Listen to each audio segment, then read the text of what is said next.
Welcome to the Create Today podcast. I'm your host, Karen Stanley, certified rapid transformational therapist and hypnotherapist. And my passion is helping women heal from the past and learn how to create the life they love one day at a time. And this show is all about how you can do just that in any area of your life that matters to you.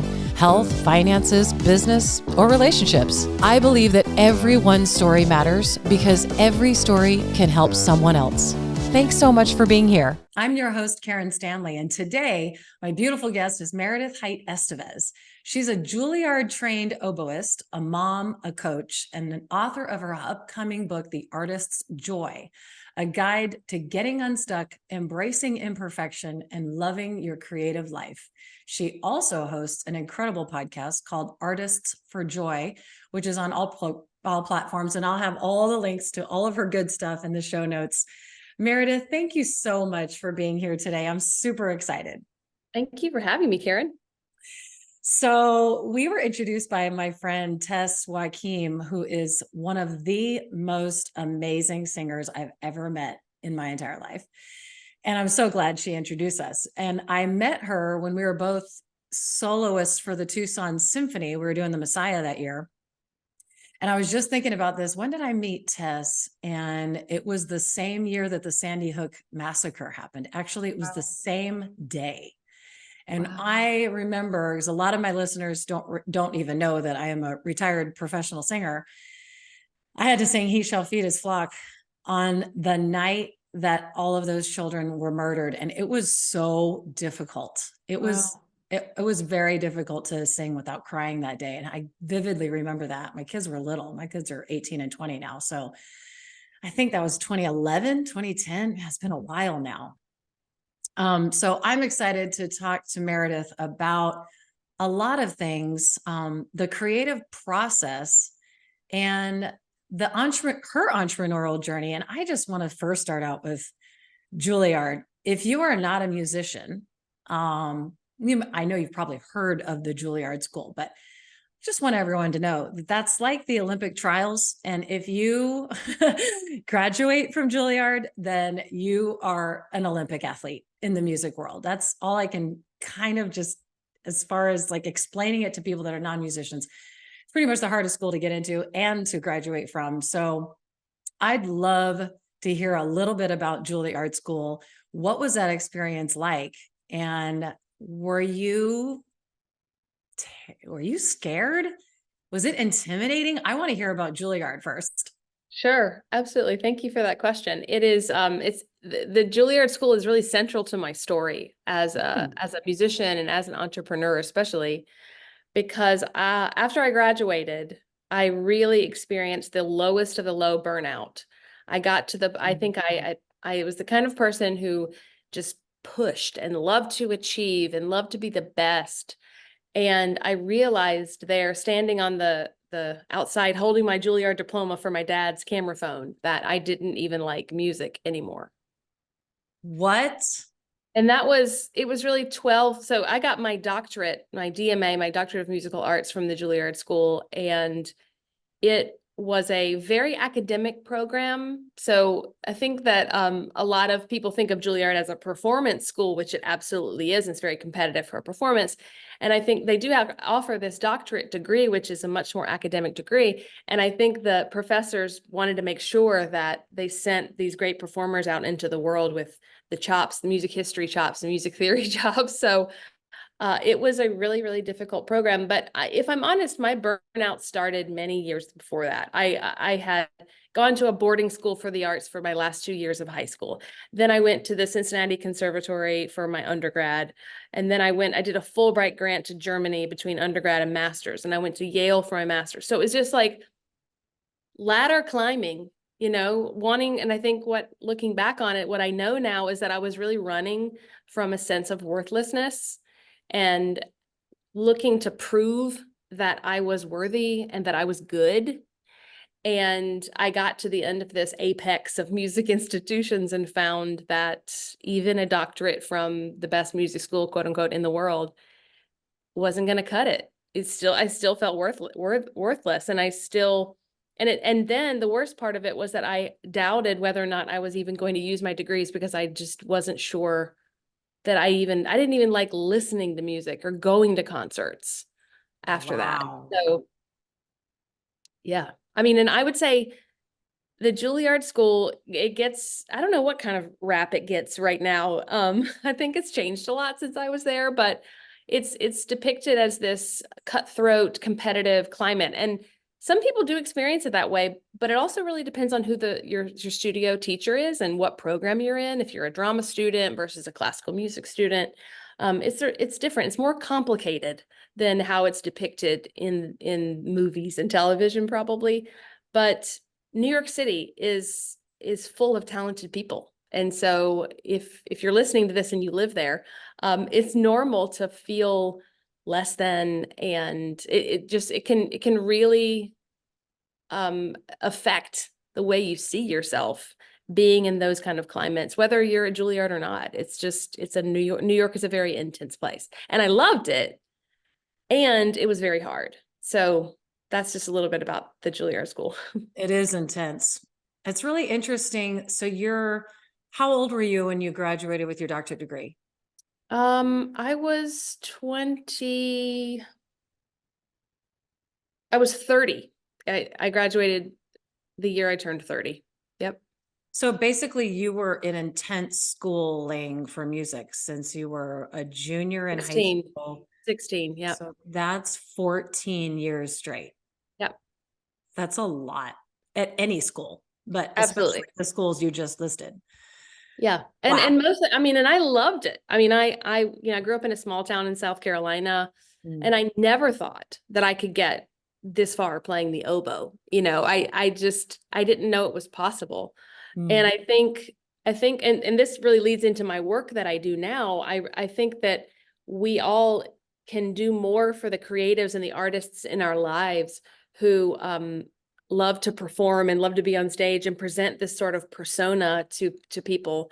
And when really internally, they're experiencing um, creative wounding or creative blocks, or just the experience of wondering, like, am I loved, am I worthy?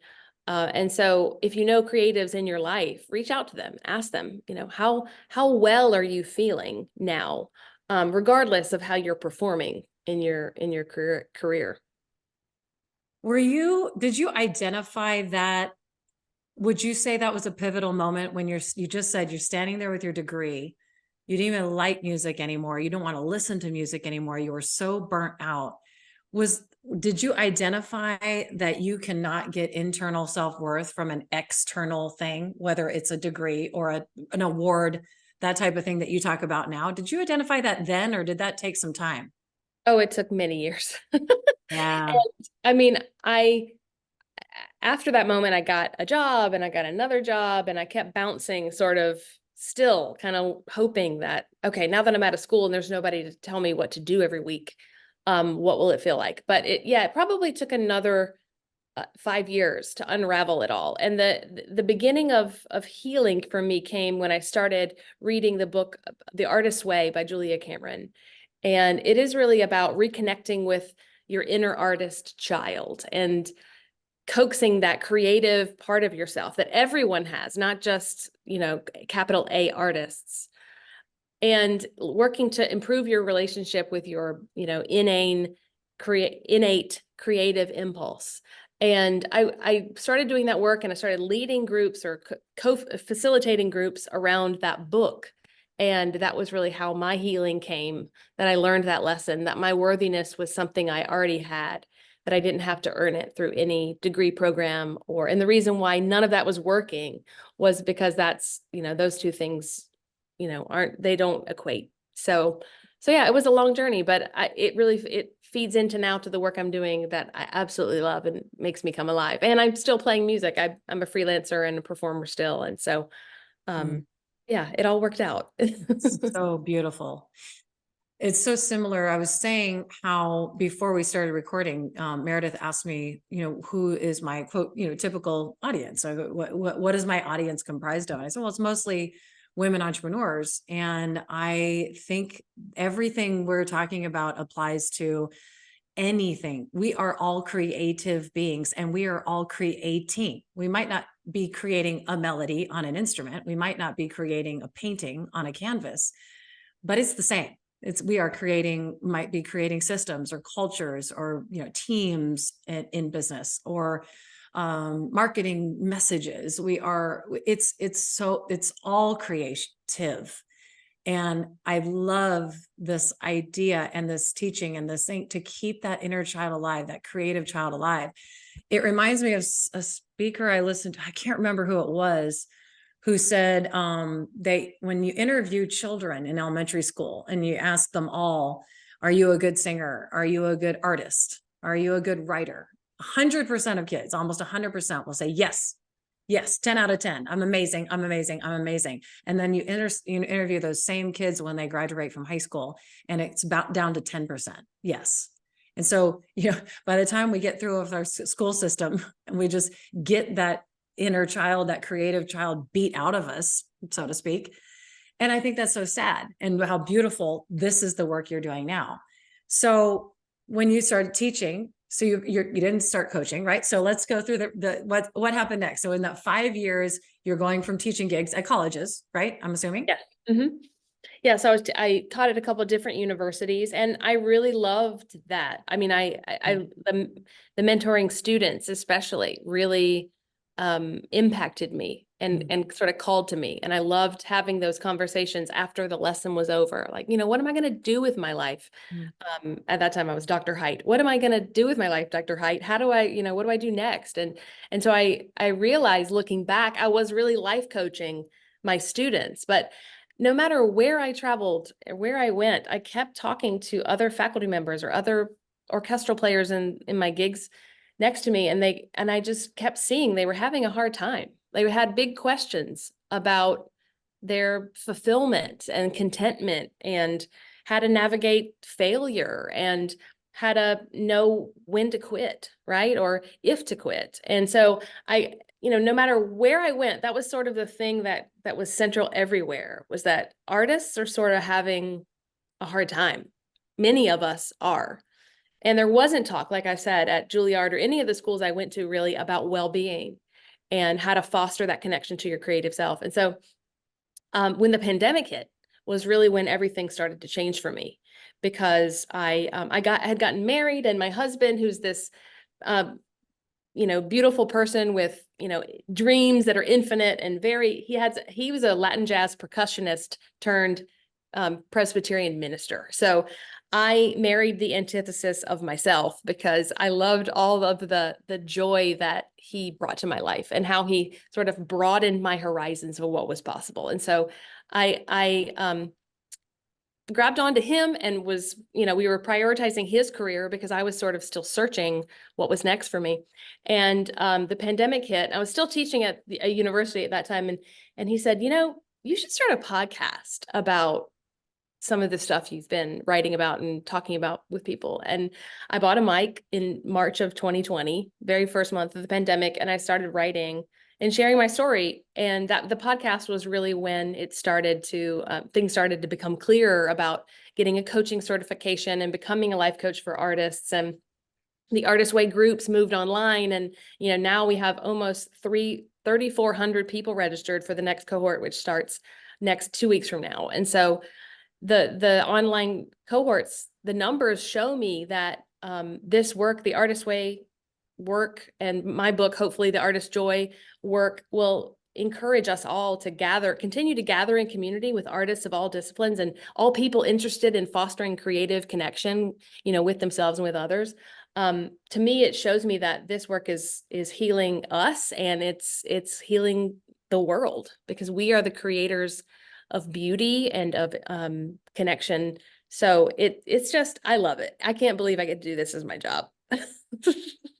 I love it all. I cannot stop grinning from ear to ear. Why do you think that artists have such a unique struggle with exactly what you're talking about? The future, the anxiety, the lack of self-love, lack of self-belief. Why do you think that is, especially for performing instrumentalists and performing singers and musicians? Well, I think it's a combination of just the general makeup of someone who would prescribe themselves to that career path. Like, I think you're one, a highly sensitive person, a highly expressive person, because that you feel the call to sing through an instrument or to sing with your voice. So already you're kind of showing up with your heart on your sleeve because you have something you want to say musically.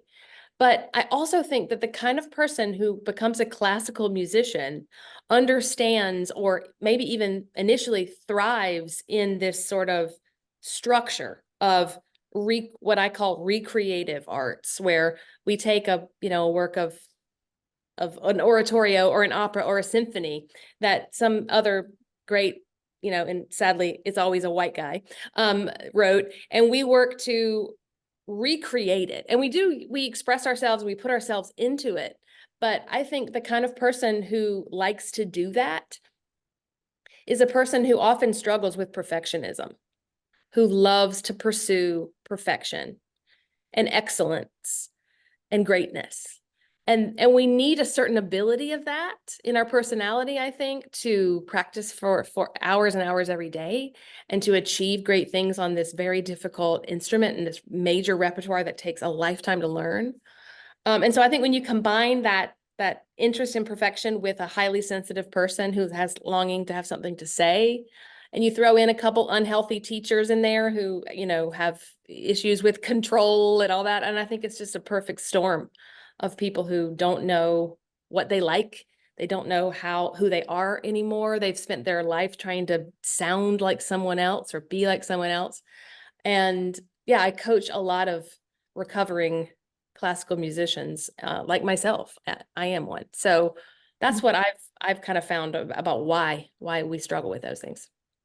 I totally agree. And I can relate so much to that. Just always chasing perfection. It wasn't until I was in my 30s that my teacher, I had started working with a different teacher, and she said, there is no such thing. Just strive for excellence. And there is no such thing as perfection. And I think the best gift you can give yourself is just to keep performing, or keep creating and keep showing up in whatever it is you're creating. Because then you'll realize that there really is no perfection. If you think that somebody else, maybe they have their name on a huge label, or, their name is everywhere, or, Pavarotti, or these names that we know, they are this perfection ideal.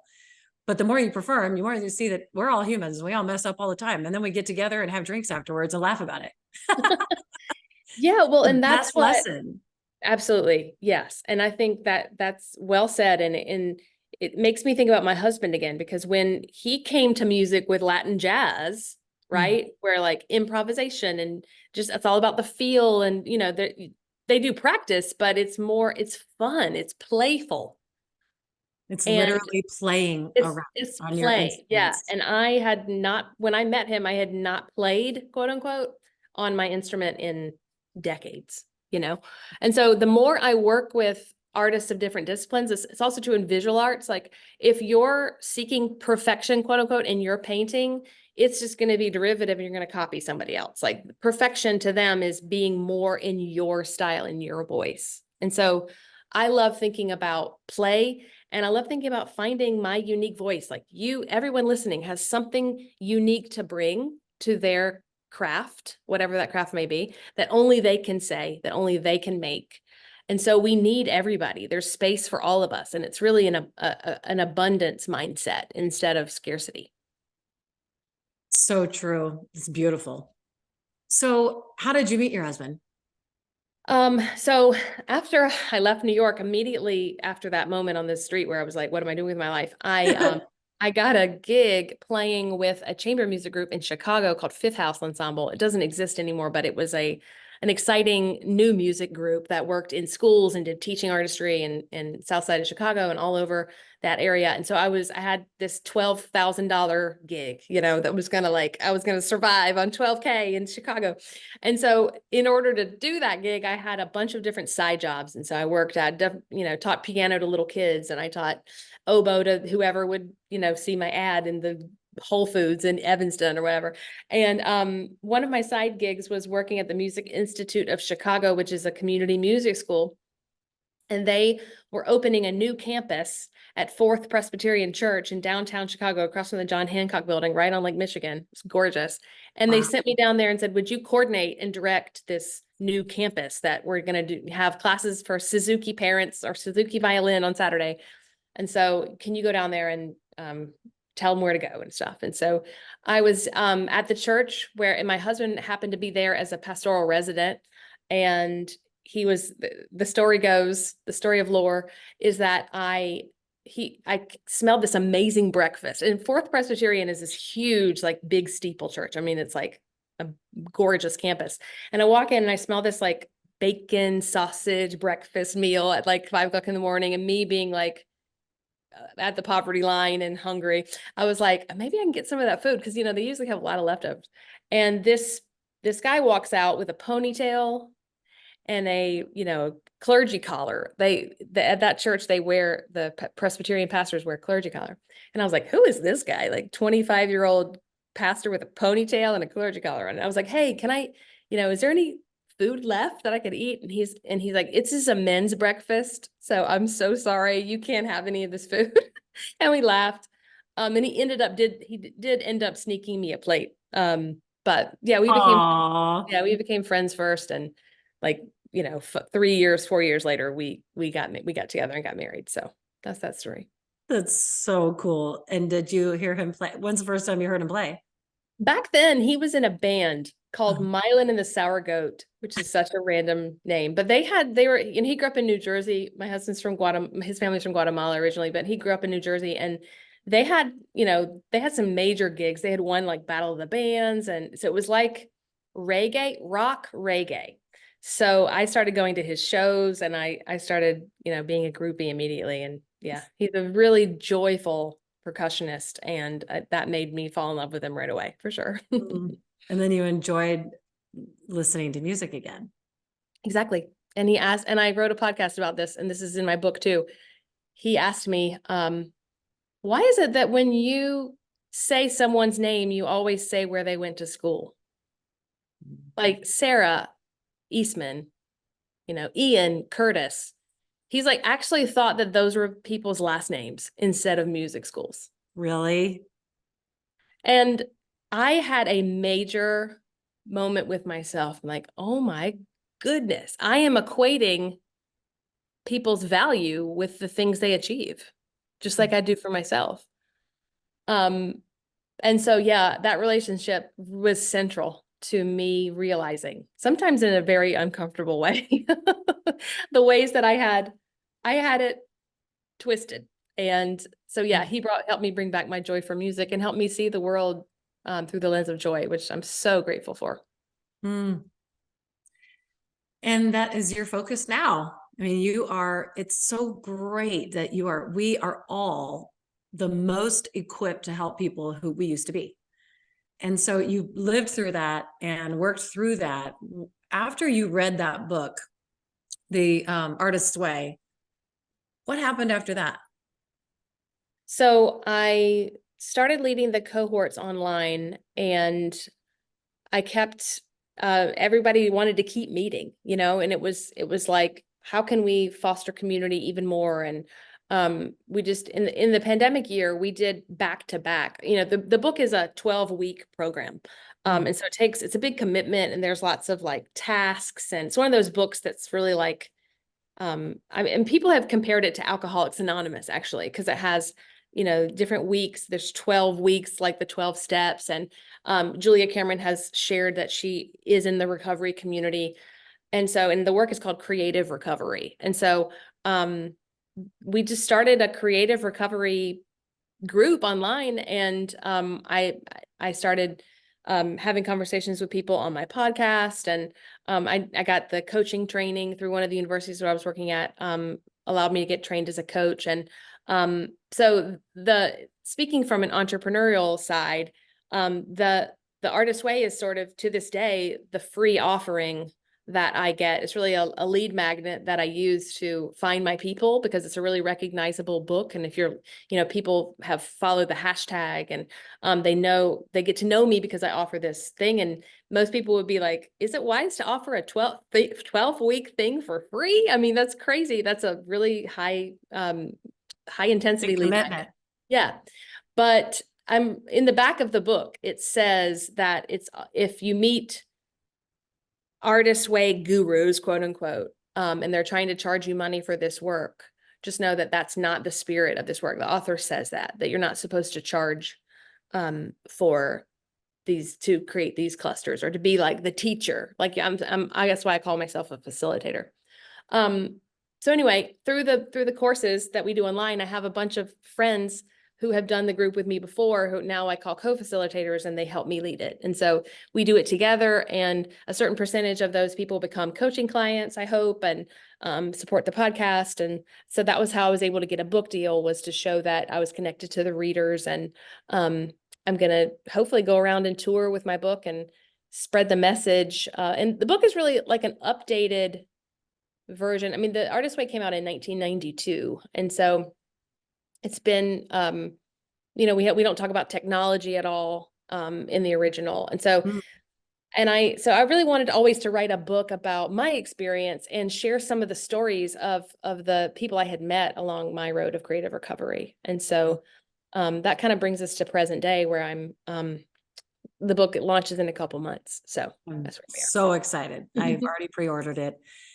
When you say creative recovery, what are creatives recovering from?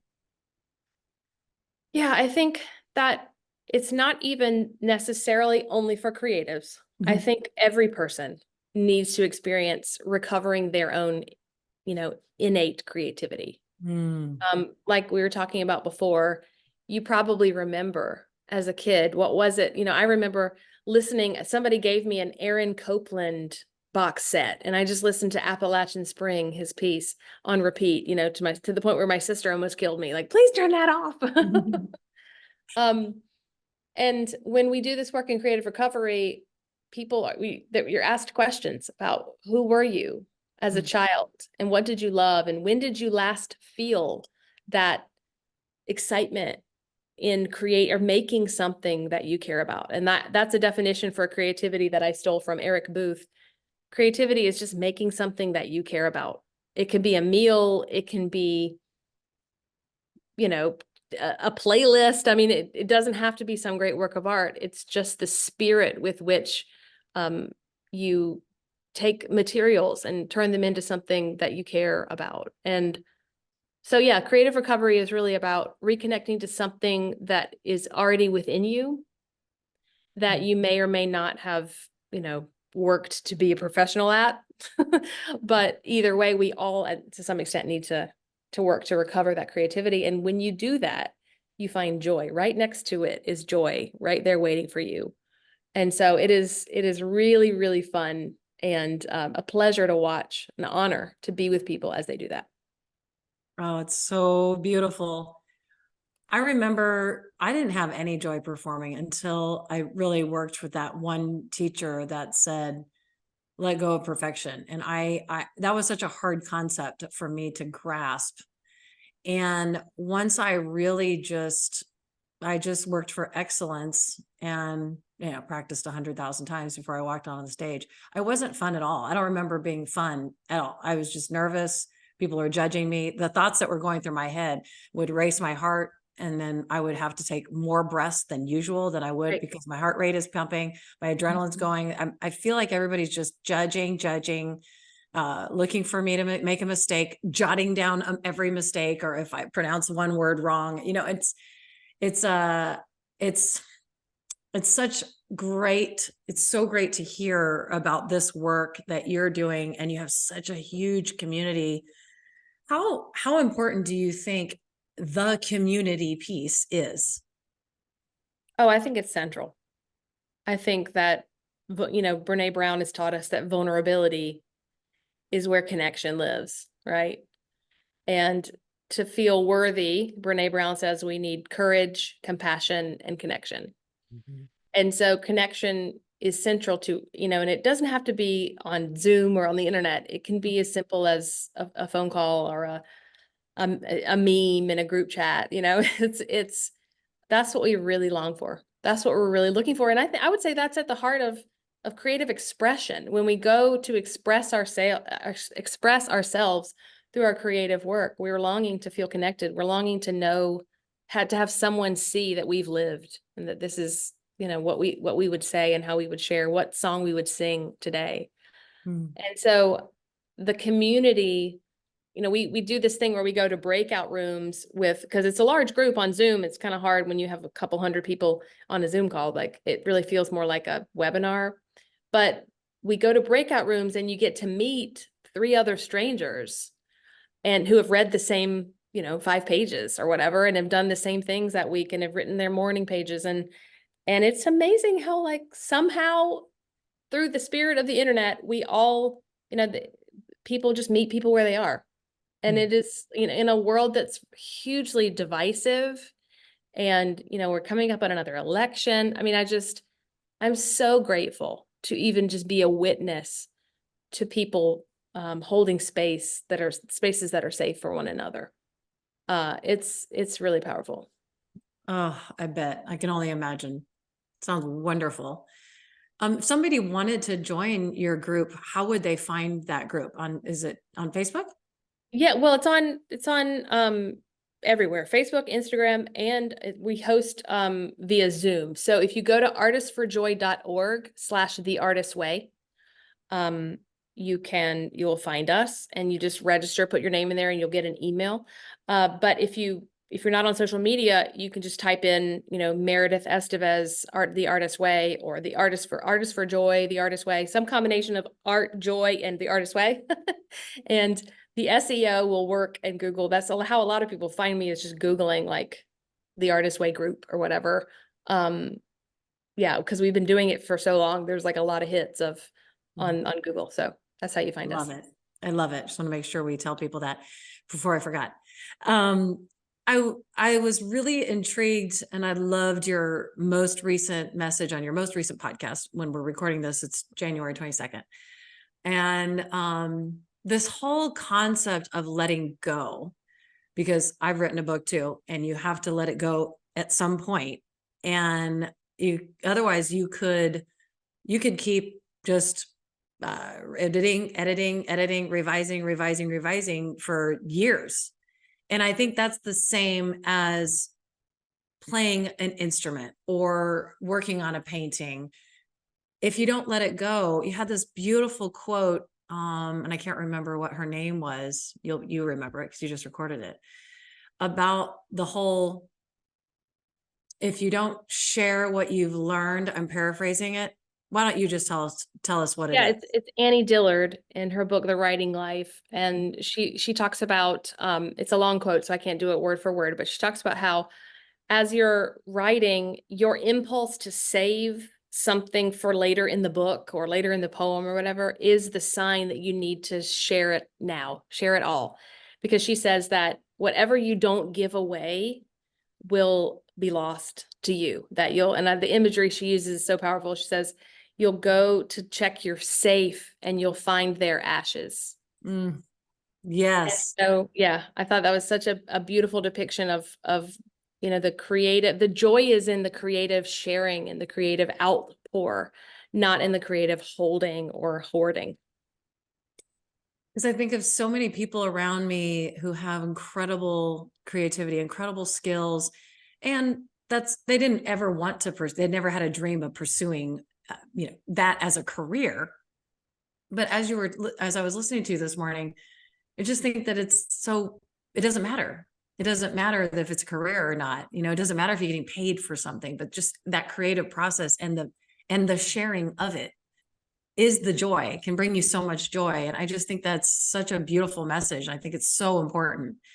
And as you're coaching people, what are some of the ways you help people see that and realize that and let go of that fear of the sharing itself? You find that that's a major issue or setback, is the fear of sharing what you've created?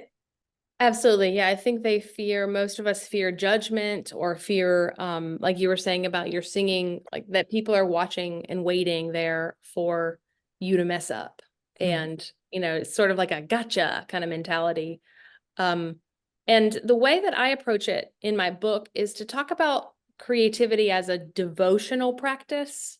mm. And so finding the thing that you do for musicians, it's scales, right? The thing that you go and show up every day and you do, this connects me to the fundamental that is music. And the good news that I don't have to make up the notes of the major scale. They're already there. And this metaphor of there's a chord already ringing and I just get to join in.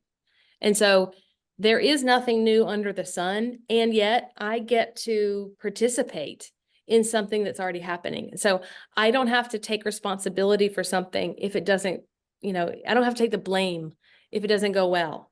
And I also can't take all of the credit if it's wonderful, because I know that I say in the podcast, even this act of solo creating is collaborative because you're reaching for something larger than yourselves, and you're looking for the spirit to sort of infuse in you, and you participate in that. And so I think when we think about creativity as devotion instead of discipline, then we can begin to know that it's not up to us and there's no perfection that we're reaching. It's just about showing up and remembering that something is stable already there and you just get to just join in.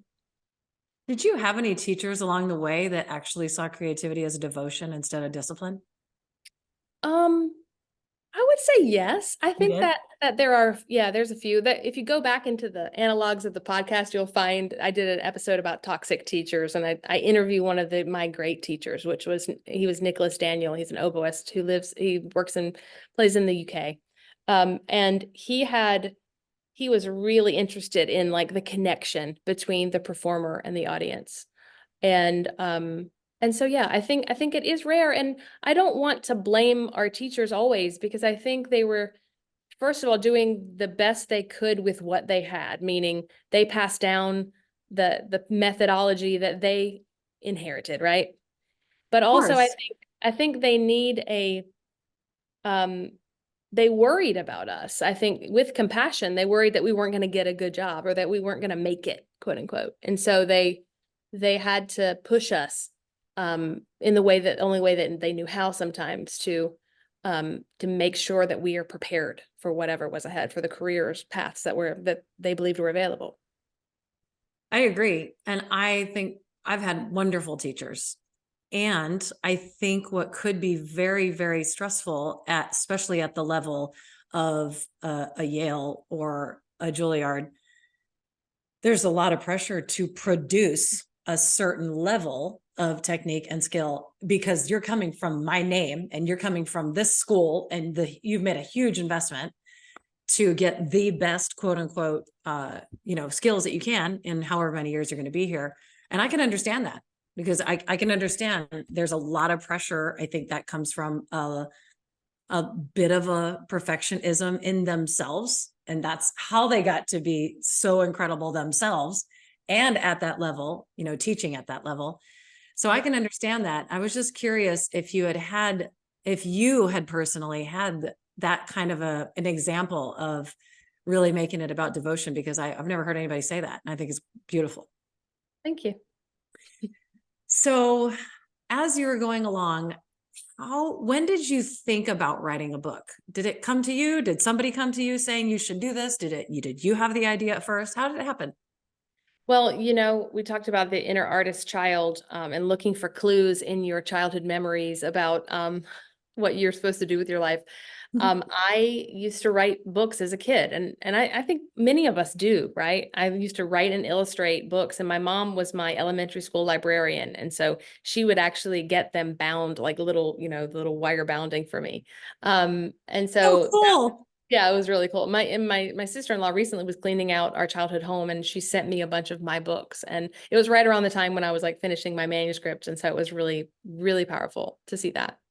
Wow. But yeah, I always knew I wanted to write a book, and I had plans to work to publish my dissertation, but after I finished, I just like was not in the right mind space to like push this academic scholarly book that I had written basically. And so I, I started writing a blog and back in 2017 when I started doing The Artist Way. And so I had, by the time, my podcast is a radio essay style. And so I don't do interviews like you do. I write a, 2,500 to 5,000 word essay and craft it and read it. And so I knew that I wanted to take a lot of my podcasts and some of the ideas I had developed in the show and through my coaching and turn them into a book. And so I joined a group called Hope Writers, which is an organization that is sort of like an online community where they teach you about traditional publishing and like how to find an agent and how to edit your manuscript and get it ready and write a query letter and sort of, learn. I had all this training in music. Mhm. And I didn't, I almost had a creative writing degree in undergrad. I was just like 2 classes short, but that was frowned upon, right? Because if you're going to do music, you have to do music. Um, so True. yeah, so I had a lot to learn about the business of publishing. And, traditional publishing is its own thing. And I think hybrid and self-publishing are also great, but I decided to go the traditional route. And I got a coach who helped me write a nonfiction book proposal. And I started pitching it through query letters to agents, just like cold calling, emailing them. And I got to have conversations with a couple people, some of them in the Christian market, because my book has a spiritual element, and other people in the general market when trying to figure out like what person would position my book in to the right reader. And I ended up working with Don Pape, who's my amazing literary agent. He's out of Colorado. And we sold my book to Broadleaf Books, which is a spiritual imprint that specializes in books about faith that are with a progressive lens. They're out of Minneapolis, Minnesota. And yeah, so that was, believe it or not, I signed the contract a year ago, and the manuscript, I turned it in April last year, and then we won't see the book until June of 2024. So it takes from like contract signing to book in hand, it's 18 months. It took me 18 months. I just doing it myself. And it's such a long process. It was a wonderful process. What was the hardest thing about it, about the process of writing a book? Oh, and I'm going to ask you the same question after I answer this one. For me, it was because I went the traditional route, they asked me to get endorsements. So I had to write to peers, quote unquote peers, people I don't feel like are peers at all, like Julia Cameron and Whoa. Elizabeth Gilbert. And I had to find their agent or find their email address and just like cold email all these people and say, will you read my book, please? And tell me if it's good and write me a blurb. You know how when you open a book, you see like on the left, right out the cover, you see all the endorsements by all the famous people. And intensely, I felt this. Well, of course, none of them answered. I mean, like we did end up getting some endorsements from people I knew in the music business and some other writers and stuff that I knew, but none of the like Elizabeth Gilberts of the world even, would say I existed. Right. And like, that was really humbling. And in some ways, I knew that was a long shot. My agent told me so, but that was really hard to have written this book and then to go to share it and have to convince quote unquote people that we were, that it's good, that was hard for me. What about you? I would never think that Elizabeth Gilbert would ever write me back. So I wouldn't have even sent the email. So kudos to you.